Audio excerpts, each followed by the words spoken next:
Olá, pessoal. Nosso trabalho fala de terceirização na administração pública federal, um estudo da eficiência na redução dos gastos públicos em uma instituição de ensino superior. A administração pública, ela é formada por um aparato, desde a máquina pública e das pessoas.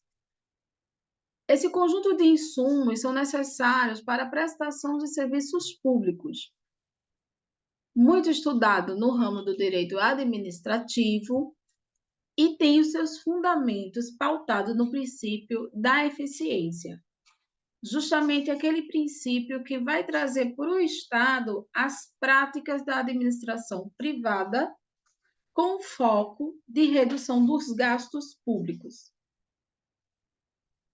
Então, qual foi o objetivo desse artigo? Foi justamente investigar se a legislação que inseriu a terceirização de serviços na administração pública, durante a evolução legal dela, as modificações legais, as atualizações legais, se tem de fato reduzido os gastos dos custos dos serviços públicos, considerando que essa prática foi inserida a partir do momento que, na Constituição, logo após a Constituição, a implantação da Lei Camata, né, e, consequentemente, pós ela, a Lei de Responsabilidade Fiscal, limitava o gasto de pessoal a 50% da receita corrente líquida, em regra, né, porque para o Estado, por exemplo, pode ser 60%, e ainda existe o limite, né, prudencial. Mas uma forma que se encontrou para reduzir isso seria justamente a prática da terceirização, que era uma prática já frequente na administração pública privada. Para fazer essa pesquisa, nós dividimos elas em duas partes. A primeira parte foi a fase textual, aquela pesquisa exploratória para levantar os conceitos que fossem embasar a terceirização na administração pública. Na segunda etapa, foi o estudo de caso, onde pegamos dados documentais e instrumentalizamos esses dados em todos os modelos de planilhas de custos de terceirização, desde o início da primeira regra até a praticada na atualidade, para observar conforme mudava essa planilha de custo e formação de preço, havia redução ou não de gasto na contratação dos serviços terceirizados. Então, o que acontece? Quando a gente faz essa prática da administração pública, a gente está pegando os moldes da administração privada, né? Que, para focar na sua atividade fim, transferir as atividades que não eram interessantes, as chamadas atividades meios, atividades administrativas, para as empresas terceirizadas. Com isso, ela focava a redução dos custos, principalmente dos custos de folha de pagamento.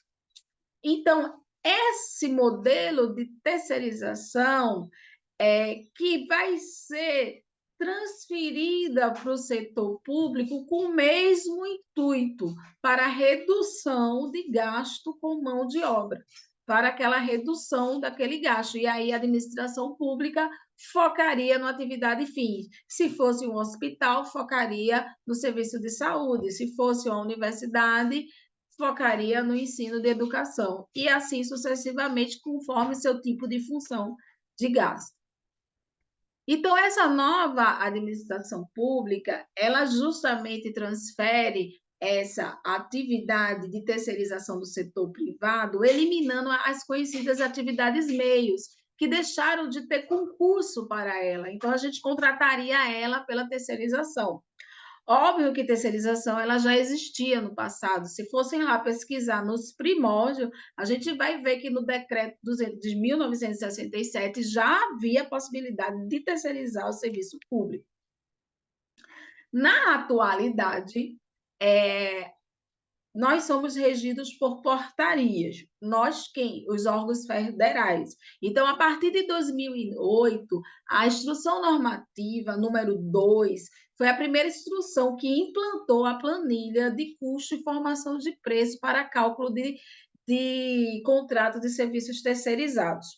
E, ao longo dos anos, a estrutura dessa planilha foi mudada, com a Instrução Normativa 4 de 2010, que alterou módulos de custos, né? Principalmente aquele que tratava sobre despesas, lucros e tributos, trazendo uma nova estrutura, modificando a original, a Instrução Normativa 2 de 2008, que foi a primeira.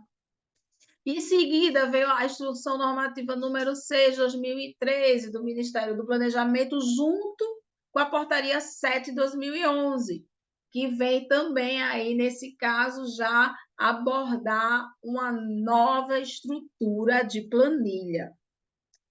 Hoje, a planilha de custo e formação de preço, ela é o documento principal que vai formar o valor mensal do contrato do serviço terceirizado, que é prestado para a administração pública federal. Então, é de extrema importância entender as peculiaridades de cada serviço e como essa peculiaridade vai influenciar no custo final do homem, que vai depois ser um posto, e depois do somatório de todos esses postos, vai ser um valor mensal aí de um contrato de prestação de serviços. Então, aqui nesse quadro, a gente observa que o que houve de mudança mesmo foi de recolocações, né? Se você pegar a instrução normativa original, você vê aqui que lá no outro tem a remuneração e, em seguida, os benefícios mensais e diários, insumos e depois encargos sociais para fechar o custo indireto, lucro e tributo. Com a evolução dela e com o modelo atual, abaixo da remuneração veio os encargos anuais, né? Os encargos relativos a salário, 13º, adicional férias, os grupos dos encargos sociais, FGTS, INSS da empresa.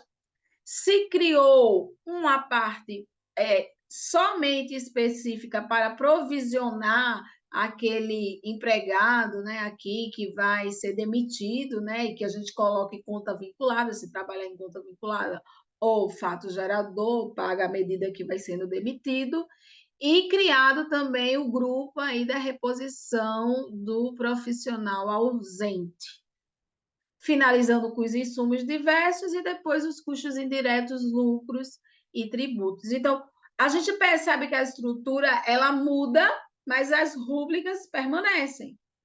Se a gente faz essa modificação, isso vai ter impacto no valor final da prestação de serviço? É isso que a gente vai ver com o nosso artigo.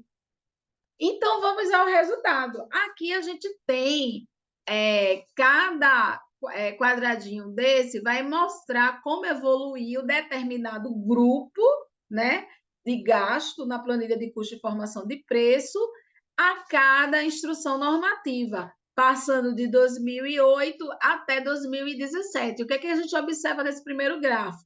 Que o grupo dos encargos sociais, conforme mudou a estrutura da planilha, ficou mais caro, 0, em torno de 7%, né? Ele tem um aumento aqui de 7,5%. Quando a gente já vai para o grupo dos custos indiretos, considerando a mudança da evolução da planilha, só aquela organização do grupo de gasto, esse grupo, ele alcança incrivelmente um aumento de 71%. Você veja, ó, vai aumentando aqui, então está fugindo a proposta original. Quando a gente vai de novo analisar mais um grupo, que é o custo de rescisão, quando a gente muda da planilha original até 2017, a gente observa que ele vai aumentar 3 vezes, 300%. Né? Dentro desse grupo de custo de rescisão, fica mais caro quando a gente mudou o modelo de planilha, né? Sendo a melhor planilha na época, a planilha da Portaria 7 de 2011. E, por fim, quando a gente vai ver o custo total do empregado, a gente vê que ela vai se comportando meio que constante entre 2008 a 2013, e quando a gente vai para a planilha atual, há um aumento de 18% do custo total do funcionário. Então, o que que acontece? O que que a gente consegue perceber aí com a nossa pesquisa? Que à medida que a legislação mudou o modelo da planilha, o custo ficou mais caro. Não seria um momento da legislação parar e olhar qual é a planilha modelo que era mais econômica e mais eficiente para o setor público? E por que eu mudei? E ao mudar ela, tornei ela mais cara 18%. Você observa a gravidade disso, que a gente sabe que esses contratos são, em média, renovados 5 anos. Quando você pega 18% e multiplica por 5 anos, praticamente, quando eu instituí a planilha IN5 de 2017, eu passei a pagar 2 contratos ao longo do exercício de vida do contrato. Isso é um fator que eu mereço analisar e discutir com o legislador. Por que que eu estou pagando 2 contratos se a planilha inicial anterior era 18% mais barato? O que que mudou que se eu estou usando as mesmas rúbricas? Então, a gente consegue concluir com esse trabalho que o governo federal ele precisa rever suas práticas administrativas. O legislador ele precisa rever o modelo de planilha utilizada para cálculos dos serviços terceirizados, porque ficou obviamente comprovado, né, no estudo de caso, através de movimentação de variáveis, mudando só o modelo da planilha, que o modelo atual de planilha ela onera a contratação do serviço público federal, fugindo aquela ideia inicial que a prática de terceirização na administração pública traria uma redução de custo de mão de obra.